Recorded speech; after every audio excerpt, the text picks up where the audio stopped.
आपने ये viral AI balloon port तो बहुत जगह देखा होगा और बहुत सारे क्रिएटर को इसे बनाते हुए भी देखा होगा, पर क्या आपने कभी सोचा है कि सारे क्रिएटर का ये बलून पोर्ट खराब क्यों हो जा रहा है, टूट क्यों जा रहा है। वैसे जब मैंने भी इसे बनाया था तब मेरे साथ भी कुछ ऐसा हुआ था। देन मैंने कुछ टिप्स एंड ट्रिक्स को फॉलो करते हुए दोबारा इसे बनाया और मेरा बलून पोर्ट बिल्कुल परफेक्ट बना। एंड मैंने इसे परफेक्ट कैसे बनाया ये जानने के लिए तो आपको पूरा वीडियो देखना पड़ेगा। एंड आप मेरे चैनल पे अगर नए हैं तो सब्सक्राइब करना मत भूलना। तो चलो बिना किसी देर के शुरू करते हैं। सो इसे बनाने के लिए हमें चाहिए बलून। तो मेरे पास हार्ट शेप का बलून था तो मैंने वही ले लिया। उसके बाद newspaper and glue and water का ये सॉल्यूशन। और ये सॉल्यूशन बनाने के लिए जितना क्वांटिटी में ग्लू लेंगे उतना ही क्वांटिटी में हमें वाटर मिक्स करना है इसमें। नेक्स्ट हम अपने बलून को फुला लेंगे और उसके बाद इसमें ग्लू के साथ में न्यूज़पेपर को अच्छे से अप्लाई कर देंगे। एंड आपको पता है गाइस, मैंने ये आइडिया कहाँ से निकाला? तो मैं बचपन में देखती थी आर्ट अटैक, और आर्ट अटैक में ऐसा ही कुछ करके कुछ बहुत सारे क्रिएटिव DIYs किए जाते थे। तो क्या आपने वो आर्ट अटैक शो देखा है? तो कमेंट करके बताओ। एंड यहाँ पर हमें न्यूज़पेपर का 2 से 3 लेयर अच्छे से चढ़ा लेना है। एंड इसी तरीके से हम न्यूज़पेपर से इसे अच्छे से कवर कर देंगे। एंड यहाँ पर मैंने ऐसा ही एक और बना लिया है, क्योंकि अगर एक खराब होगा तो एक तो बचेगा। और इसे अब हम ड्राई होने के लिए छोड़ देंगे। 2000 years later. नाउ हमारा बलून अच्छे से ड्राई हो चुका है और ये खुद ब खुद ही पिचक भी गया है। आपको भरोसा नहीं हो रहा है ना? मैं आपको दिखाती हूँ। देखो, मैंने इसे फोड़ा ही नहीं है अभी तक, इसका हवा निकाला ही नहीं है और ये अपने आप ही पिचक गया है, फुस हो गया है, पता नहीं कैसे। अच्छा हुआ मैंने इसमें सीमेंट नहीं लगाया, नहीं तो मेरा जो सीमेंट था वो दोबारा से बर्बाद हो जाता, वेस्ट हो जाता। एंड दोनों ही बलून का हाल कुछ ऐसा हुआ था। और देखो यहाँ पर थोड़ा सा बेंड भी हो गया क्योंकि बलून जो है अपने आप सिकुड़ गया था। एंड नाउ हमें आगे के प्रोसेस के लिए घर से बाहर जाना होगा। तो अभी हम करने वाले हैं थोड़ा मेसी वाला काम। तो इसलिए हम अभी ले लेंगे वॉल पुट्टी और उसका एक पतला सा अच्छा सा मिक्सचर तैयार कर लेंगे। और इसमें थोड़ा भी लम्स नहीं होना चाहिए। देखो जैसा मैं बता रही हूँ, जैसा मेरा पुट्टी का टेक्सचर है वैसा ही टेक्सचर होना चाहिए। और उसके बाद एक बलून का जो गोला है उसे ले लेना है एंड उसके अंदर इस मिक्सचर को अच्छे से धीरे धीरे से फिल कर लेना है। और इसे फिल करने के बाद अच्छे से इसे चारों ओर फैला लेना है जैसा मैं कर रही हूँ। एंड इसी तरीके से हमें 2 से 3 लेयर, मतलब 3 से 4 लेयर तो मैक्सिमम इसे हमें लगाना है। तो पहला लेयर लगा लेने के बाद में इसे हम ड्राई होने के लिए छोड़ देंगे। अब हम ले लेंगे अपना सेकंड गुब्बारा, मतलब कि ये जो गुब्बारा वाला गोला है उसे ले लेंगे और इसके ऊपर हम अंदर फिल नहीं करेंगे पुट्टी को, इसके बाहर हम पुट्टी का लेयर लगाएंगे क्योंकि हमने एक के अंदर फिल किया है और एक के बाहर करेंगे। ऐसा करना इसलिए ज़रूरी है, अगर एक खराब होता है तो एक तो बचेगा, इसलिए मैंने इसके ऊपर अच्छे से बाहर एक पुट्टी का कोटिंग करके इसे भी सूखने के लिए छोड़ दिया है। एंड इस टाइम हमें इसे सेमी ड्राई ही करना है। एंड नाउ हमारा जो ये 2 गोला है सेमी ड्राई हो चुका है। तो अब हम इसमें सेकंड लेयर लगाएंगे। तो सेकंड प्रोसेस को भी हम सेम फर्स्ट प्रोसेस की तरह ही करेंगे। पुट्टी फिल करेंगे, उसके बाद इसे अच्छे से अंदर में एक लेयर और लगा देंगे और बाहर वाले गोले में फिर से एक लेयर बाहर की तरफ लगा देंगे। और ये वाला लेयर थोड़ा थिक होना चाहिए।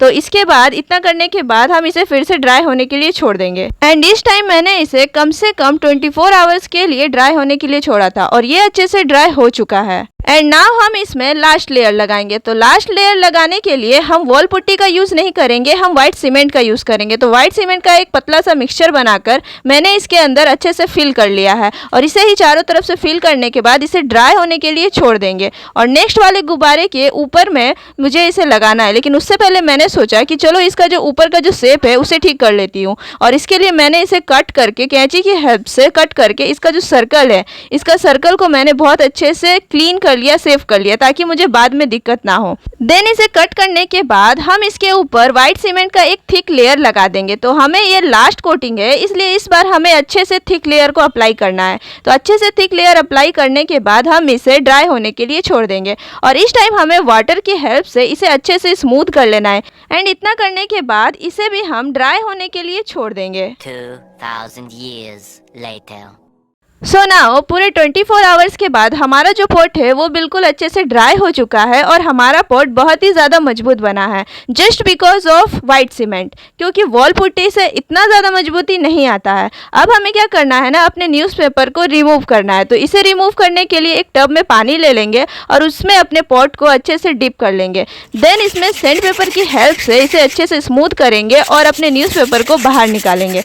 एंड यहाँ पर आपको लग रहा होगा कि न्यूज़पेपर तो सीमेंट सीमेंट और पुट्टी के साथ एकदम मजबूत हो गया होगा, तो बिल्कुल नहीं, ऐसा कुछ भी नहीं होता है। हमारा जो न्यूज़पेपर है वो पानी के साथ में गल जाता है और अच्छे से बाहर निकल जाता है। देखो मैंने इसमें से सारे न्यूज़पेपर को बाहर निकाल लिया है, कुछ थोड़ा मोड़ा बचा हुआ है तो उसे हम रहने देंगे। देन हम इसे अच्छे से और स्मूथ कर लेंगे और इसके ऊपर का जो बाउंड्री है इसे भी अच्छे से शेप में ले आएंगे और स्मूथ कर लेंगे। और ये अच्छे से स्मूथ हो चुका है, पेपर भी निकल चुका है। अब आता है हमारा नेक्स्ट जो गोला है, मतलब गुब्बारा है, उसका बारी आता है। तो इसके ऊपर था न्यूज़पेपर, तो इसे निकालना तो और भी ज़्यादा ईजी हो गया था। तो सेम प्रोसेस करेंगे, इसके ऊपर में मतलब इसे पानी में डीप करेंगे और सैंड पेपर से इसके ऊपर में रफ करेंगे। और वैसा ही करते करते हमारा सारा न्यूज़पेपर अपने आप ही रिमूव होते जाएगा। एंड आपको पता है इस वाले जो पॉट है इसके ऊपर का फर्स्ट लेयर क्या था? हमारा पुट्टी का लेयर था। और इसका लास्ट लेयर जो था इसके अंदर में है, जो वाइट सीमेंट का है, जिसके कारण इसने वाइट पुट्टी पानी के साथ मिलकर बहुत ही ज़्यादा छूट जा रहा था।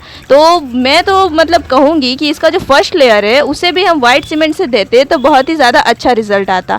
क्योंकि जब मैंने इसे पानी में डीप किया तो बहुत ज़्यादा वॉल पुट्टी का मिक्सचर जो है मतलब वो छूट जा रहा था। और आप देख सकते हो कितना ज़्यादा वॉल पुट्टी इसमें से ऑलरेडी निकल चुका है। एंड ये भी अच्छे से क्लीन हो चुका है और इसे भी ड्राई होने के लिए छोड़ देंगे। एंड मेस वाला काम जो है वो खत्म हो चुका है, इसलिए हम वापस अपने स्टूडियो में आ गए। और स्टूडियो में आने के बाद आप देख रहे हो कि ये सारा जो मतलब ये दोनों जो पॉट है ये कितना प्यारा और कितना परफेक्ट बना है। ये थोड़ा सा बेंड स्टार्टिंग में ही हो गया था, बलून का जो शेप था वो अपने आप पिचकने के कारण हो गया था। लेकिन अब हम इसमें करेंगे कलर। तो मैंने एक में गोल्डन कलर किया है और एक में सिल्वर कलर किया है।